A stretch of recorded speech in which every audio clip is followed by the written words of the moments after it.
Well, let's get Labour's point of view now. Jo Stevens, Shadow Welsh Secretary, is here. Hello, Jo. Good evening, Claire. What is your take on this? What do you make of the Prime Minister's to-do list?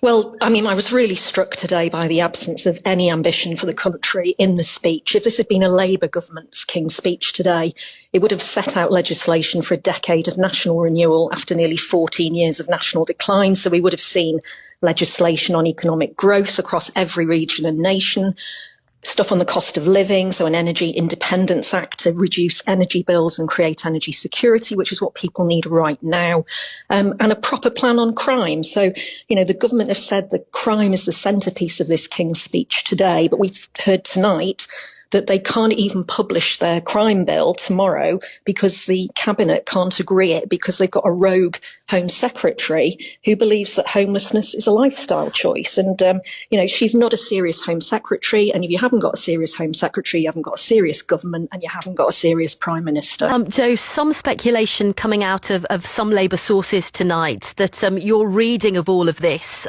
in terms of you considering to be a bit of a thin list means that we could be looking at a general election in May. Well, if you take that theory to its natural conclusion, the paucity of the King's Speech for the government today would mean that we could have a general election next week. This is the Are you ready for a general election next week? We're ready for a general election at any time. And for the sake of the country, I think it can't come soon enough.